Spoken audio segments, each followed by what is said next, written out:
ಶರಣು ಹೇಳ್ತೀವಿ ಸ್ವಾಮಿ ನಾವು ನಿಮಗ, ಸ್ವಾಮಿ ನಾವು ನಿಮಗ. ಸದ್ದು ಗದ್ದಾಳ ಮಾಡಬೇಡಿ ಆಟದೊಳಗ, ಸದ್ದು ಗದ್ದಾಳ ಮಾಡಬೇಡಿ ಆಟದೊಳಗ. ಶರಣು ಹೇಳ್ತೀವಿ ಸ್ವಾಮಿ ನಾವು ನಿಮಗ, ಸ್ವಾಮಿ ನಾವು ನಿಮಗ. ಸದ್ದು ಗದ್ದಾಳ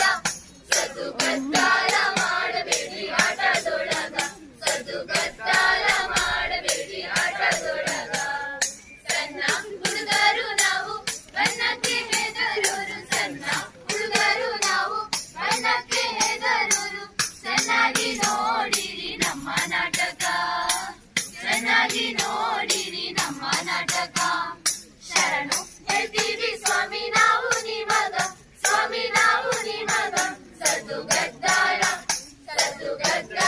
ಮಾಡಬೇಡಿ ಆಟದೊಳಗ, ಸದ್ದು ಗದ್ದಾಳ ಮಾಡಬೇಡಿ ಆಟದೊಳಗ. ಸೇರಿರುವಲ್ಲ ಹಿರಿಯರಿಗೂ ಕಿರಿಯರಿಗೂ ಶರಣ್ರಿ ಶರಣು. ನಾವಿಂದು ಇಲ್ಲಿ ಸೇರಿರೋದು ಯಾಕೆ ಗೊತ್ತಾ? ನಾಟಕ ಮಾಡೋಕೆ. ನಾಟಕ? ಯಾವ ನಾಟಕ? ಅದು ನಮ್ಮ ಪರಿಸರ, ನೀರು ಹಾಗೂ ಮರಗಳ ಬಗ್ಗೆ ಮಾಹಿತಿ ಕೊಡೋ ನಾಟಕ. ಹೌದಾ? ಹಾಗಾದ್ರೆ ನಾವು ನೋಡ್ತೀವಿ. ಶುರು ಮಾಡಿ. ಶುರು ಮಾಡಿ. ಪರಂಪರೆ ಪರಂಪರೆ ಪರಂಪರಂ ಪಂ ಪರಂಪರೆ ಪರಂಪರೆ ಪರಂಪರೆ ಪರಂಪರಂ ಪಂ ಪರಂಪರೆ ಪರಂಪರೆ ಪರಂಪರೆ ಪರಂಪರಂ ಪಂ ಪರಂಪರೆ. ಎಲ್ಲರೂ ನದಿಯ ನೀರನ್ನು ಬಳಸಿ ವ್ಯವಸಾಯ ಮಾಡ್ತಾರೆ, ಕಂದಾಧಾರದಿಂದ ಜನರು ಜೀವನವನ್ನು ಸಾಗಿದ್ದಾರೆ. ಪರಂಪರೆ ಪರಂಪರೆ ಪರಂಪರಂ ಪಂ ಪರಂಪರೆ ಪರಂಪರೆ ಪರಂಪರೆ ಪರಂಪರಂ ಪಂ ಪರಂಪರೆ. ಇದು ನಮ್ಮೂರು, ಬಹಳ ಸುಂದರವಾದ ಊರು. ಇಲ್ಲಿ ಹರಿಯುವ ನದಿಯೇ ಮೂಲಾಧಾರ. ಇದು ಕುಡಿಯಲು ಮಾತ್ರವಲ್ಲ, ಇಲ್ಲಿನ ಕೃಷಿ ವ್ಯವಸಾಯಕ್ಕೂ ಈ ನದಿ ನೀರು ಬಹಳ ಉಪಯುಕ್ತವಾಗಿದೆ. ಇದು ಪರಂಪರೆಯಿಂದ ಬಂದ ಜೀವನ ಪದ್ಧತಿ. ನಾವು ಈ ಪರಂಪರೆಯನ್ನು ಮುಂದುವರಿಸುವುದು ಅಷ್ಟೇ. ಏಕೆಂದರೆ ಪರಂಪರೆ ಪರಂಪರೆ ಪರಂಪರೆ ಪರಂಪರೆ ಪರಂಪರೆ ಪರಂಪರಂ ಪಂ ಪರಂಪರೆ. ನಾನು ಈ ಊರಿನ ನದಿ ಬಹಳ ಸುಂದರವಾಗಿ ಚಂದದಿಂದ ತುಳುಕಾಡುತ್ತಾ ಸಾಗರವನ್ನು ಸೇರುತ್ತೇನೆ. ಅಷ್ಟು ಮಾತ್ರವಲ್ಲ, ಊರಿನ ಜನರಿಗೆಲ್ಲ ಅವರ ಅಗತ್ಯಕ್ಕೆ ಬೇಕಾಗುವ ನೀರನ್ನು ಧಾರೆ ಎರೆದು ಪೋಷಿಸುತ್ತೇನೆ. ಯಾಕೆಂದರೆ ಇದು ನನ್ನದೂ ಒಂದು ಪರಂಪರೆ. ಪರಂಪರೆ ಪರಂಪರೆ ಪರಂಪರಂ ಪಂ ಪರಂಪರೆ ಪರಂಪರೆ ಪರಂಪರೆ ಪರಂಪರಂ ಪಂ ಪರಂಪರೆ. ನಿಲ್ಲಿಸಿ ನಿಮ್ಮ ಪರಂಪರೆ. ಆ ಕಸವನ್ನು ತಗೊಂಡು ಆ ನೀರಿಗೆ ಹಾಕ. ನೀವೇನ್ ಮಾಡ್ತಿದ್ದೀರಾ? ಕಸವನ್ನೆಲ್ಲ ನೀರಿಗೆ ಹಾಕ್ತಿದ್ದೀರಾ? ಅಯ್ಯ, ಕಸವನ್ನು ನೀರಿಗೆ ಹಾಕಿದ್ರೆ ಏನಾಗ್ತದೆ? ನೀರಿನಲ್ಲಿ ಕೊಚ್ಚಿ ಹೋಗುತ್ತದೆ ಅಷ್ಟೇ. ನನ್ನನ್ನು ಕೇಳಬೇಕಲ್ಲವೇ? ನೀನು ನದಿ, ಅರ್ಥಾತ್ ಹೆಣ್ಣು, ಸ್ತ್ರೀಲಿಂಗ. ಹೆಣ್ಣು ಕುಲಕ್ಕೆ ನಮ್ಮಂತ ಗಂಡಸರು ಮರ್ಯಾದೆ ಕೊಟ್ಟದುಂಟೆ? ಕಸವನ್ನು ತಗೊಂಡು ಆ ನೀರಿಗೆ ಹಾಕು. ಬೇಡ, ಕಸವನ್ನು ನೀರಿಗೆ ಹಾಕಬೇಡಿ. ನಮಗೆ ಕುಡಿಯಲು ಶುದ್ಧ ನೀರಿಲ್ಲದಂತಾಗುತ್ತದೆ. ಕೃಷಿ ವ್ಯವಸಾಯಕ್ಕೆ ನೀರಿಲ್ಲದಂತಾಗುತ್ತದೆ. ನೋಡಿದ್ದ, ಶುದ್ಧ ನೀರಿಗೆ ಕಸ ಕಡ್ಡಿಗಳನ್ನು ಹಾಕಿದರೆ ನಮ್ಮ ಪರಿಸ್ಥಿತಿ ಏನಾಗಬಹುದೆಂದು ನೀವೇ ನೋಡಿ.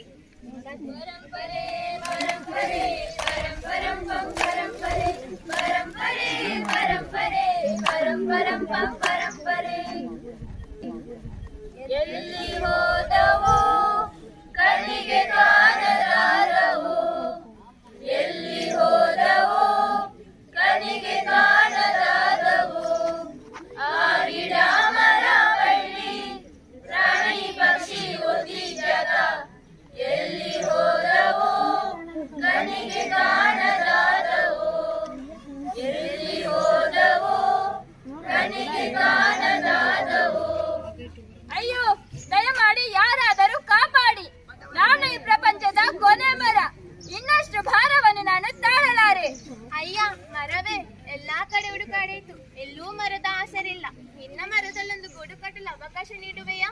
ಅಯ್ಯೋ, ಆಯ್ತೆಂದು ಹೇಳಲಾರೆ, ಬೇಡವೆಂದು ಹೇಳಲಾರೆ. ನನ್ನ ಈ ಮರದ ಎಲ್ಲಾ ಕೊಂಬೆಗಳಲ್ಲಿ ಗೂಡುಗಳನ್ನು ಕಟ್ಟಿ ಪಕ್ಷಿಗಳು ಕೂತಾಗಿವೆ. ಅಯ್ಯೋ, ನೀರು ನೀರು. ಅಲ್ಲಿ ಒಂದು ಮರ ಕಾಣ್ತಿದೆ. ಮರವೇ ಓ ಮರವೇ, ಅಯ್ಯೋ ಮನುಷ್ಯ ಬಂದನೆ, ದಯಮಾಡಿ ಯಾರಾದರೂ ಕಾಪಾಡಿ. ಅಯ್ಯೋ ಏನಾಯ್ತು? ಯಾಕಾದರೂ ನನ್ನನ್ನು ನೋಡಿದ ತಕ್ಷಣ ಬೊಬ್ಬೆ ಹೊಡೆಯುತ್ತಿದ್ದೀರಾ? ಪ್ರಕೃತಿ ದತ್ತವಾಗಿ ಸಿಕ್ಕಿದ್ದನ್ನೆಲ್ಲ ನಾಶ ಮಾಡಿದವನು ನೀನು. ನಿನ್ನ ಸ್ವಾರ್ಥಕ್ಕೋಸ್ಕರ ಈ ಸುಂದರವಾದ ಪರಿಸರವನ್ನು ನಾಶ ಮಾಡಿದವನು ನೀನು. ಈಗ ಉಳಿದ ಒಂದು ಮರವನ್ನು ನಾಶ ಮಾಡಲು ಬಂದಿರುವೆಯಾ? ಇಲ್ಲ, ದಯವಿಟ್ಟು ಹಾಗೆ ತಿಳ್ಕೊಳ್ಬೇಡಿ. ನನ್ನ ಜಾತಿಯ ಪ್ರಾಣಿಗಳು ಮಾಡಿದ ತಪ್ಪಿಗೆ ನನಗೆ ಪಶ್ಚಾತ್ತಾಪವಾಗಿದೆ. ಎಲ್ಲೂ ನೆರಳಿಲ್ಲದೆ ನೀರಿಲ್ಲದೆ ಅಲೆದಾಡಿ ಬಂದಿದ್ದೇನೆ. ಎಲ್ಲ ಕೃತಕವಾಗಿ ಬಿಟ್ಟಿದೆ.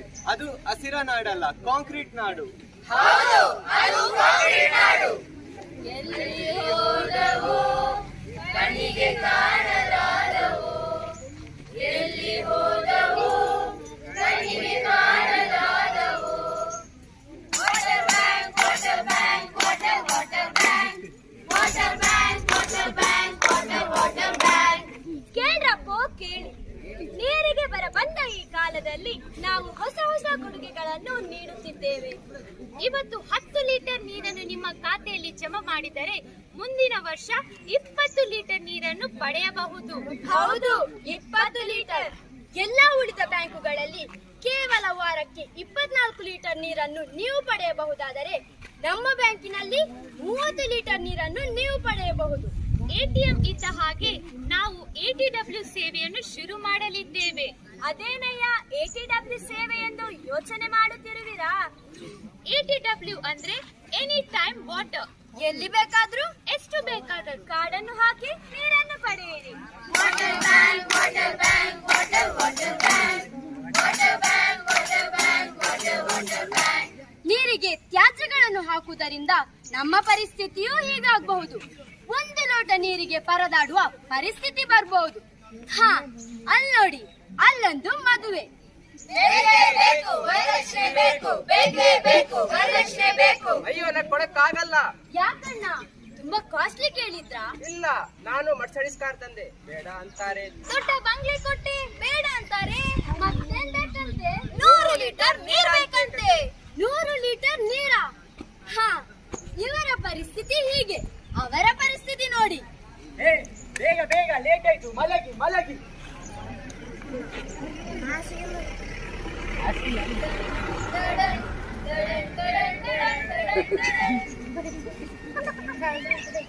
ಅಣ್ಣ, ಬಾ ಬಾ ಬಾ ಬಾ ಬಾ ಬಾ. ಅಲ್ಲಿ ನೋಡು, ಚಿನ್ನ, ವೈಡೂರ್ಯ, ಹಣ. ಅಯ್ಯೋ ಥೂ, ಅದು ಯಾರಿಗೆ ಬೇಕು? ಅಲ್ಲಿ ನೋಡು, ಒಂದು ಕೊಡ ನೀರು ಇದೆ. ಬಾ, ಎತ್ತಕೊಂಡು ಹೋಗೋಣ, ಬಾ ಬಾ. ಅಯ್ಯೋ, ಇಲ್ಲಿಯೂ ಒಂದು ಕೊಡ ನೀರಿತ್ತು, ಎಲ್ಲೋಯ್ತು? ನೀರು. ಅಯ್ಯೋ, ಯಾಕಾದ್ರೂ ನಾವು ನದಿಗೆ ಕಸ ಪ್ಲಾಸ್ಟಿಕ್ ಅನ್ನು ಹಾಕಿ ಅಶುದ್ಧ ಮಾಡಿದೆವು. ಈಗ ನಮ್ಮ ಪರಿಸ್ಥಿತಿ ನೋಡಿ, ಕುಡಿಯಲು ಶುದ್ಧ ನೀರಿಲ್ಲದಂತಾಗಿದೆ. ನೋಡಿದ್ರಾ, ಒಂದು ವೇಳೆ ನೀರಿನ ಜೊತೆ ಆಟ ಆಡಿದ್ರೆ ಏನಾಗಬಹುದೆಂದು. ಇದೆಲ್ಲ ನಿಮಗೆ ತಮಾಷೆ ಎನಿಸಬಹುದು, ಅಥವಾ ಇಷ್ಟು ವೈಪರೀತ್ಯವಾಗುತ್ತೇನೋ ಎಂದು ಎನಿಸಲೂಬಹುದು. ಆದರೆ ವಾಸ್ತವ ಏನೆಂದರೆ, ನಾವು ಹೀಗೆ ನಿರ್ಲಕ್ಷ್ಯವನ್ನು ಮಾಡಿದರೆ ಖಂಡಿತ ಆಗುತ್ತದೆ. ಮುಂದೊಂದು ದಿನ ನಮ್ಮ ಊರಿನ ಶಾಲಾ ಟೀಚರ್ ಮಕ್ಕಳನ್ನು ಪ್ರವಾಸಕ್ಕೆ ಕೊಂಡೊಯ್ದು, ನೋಡಿ ಮಕ್ಕಳೇ, ಇಲ್ಲಿ ಶುದ್ಧವಾದ ನೀರು ಮೊದಲು ಹರಿಯುತ್ತಿತ್ತು, ಆದರೆ ಈಗ ಇಲ್ಲ ಎಂದು ಹೇಳುವ ಪರಿಸ್ಥಿತಿಯೂ ಬರಬಹುದು. ಗೃಹಲಕ್ಷ್ಮಿ, ಗೃಹಜ್ಯೋತಿ, ಅನ್ನಭಾಗ್ಯ, ಯುವನಿಧಿ, ಶಕ್ತಿ ಯೋಜನೆ, ಈ 5 ಗ್ಯಾರಂಟಿಗಳನ್ನು ಸರ್ಕಾರ ನಮಗೆ ನೀಡಿದೆ. ನೀರು ಫ್ರೀ, ಗಾಳಿ ಫ್ರೀ, ಮಣ್ಣು ಫ್ರೀ, ಬೆಳಕು ಫ್ರೀ, ಸ್ವಚ್ಛಂದದ ಪರಿಸರ ಫ್ರೀ ಫ್ರೀ ಫ್ರೀ. ಪ್ರಕೃತಿ ನಮಗೆ ನೀಡಿರುವ ಅತಿ ದೊಡ್ಡ ಗ್ಯಾರಂಟಿಗಳೆಂದರೆ ಅವು ನಮ್ಮ ನೈಸರ್ಗಿಕ ಸಂಪನ್ಮೂಲಗಳು. ಈ ಗ್ಯಾರಂಟಿಗಳನ್ನು ದುರುಪಯೋಗ ಮಾಡಿಕೊಳ್ಳದೆ, ಹಾನಿ ಮಾಡಿಕೊಳ್ಳದೆ ಜೋಪಾನವಾಗಿ ಮುಂದಿನ ಪೀಳಿಗೆಗೆ ತಲುಪಿಸಬೇಕಾದದ್ದು ನಮ್ಮ ಜವಾಬ್ದಾರಿ. ನದಿ ನೀರು ನಮ್ಮ ಜೀವನಾಡಿ. ಪ್ಲಾಸ್ಟಿಕ್, ಕಸಕಡ್ಡಿಗಳು, ಕೊಳೆತ ಪದಾರ್ಥಗಳನ್ನು ನದಿ ನೀರಿಗೆ ಹಾಕುವುದು ಅಪಾಯ.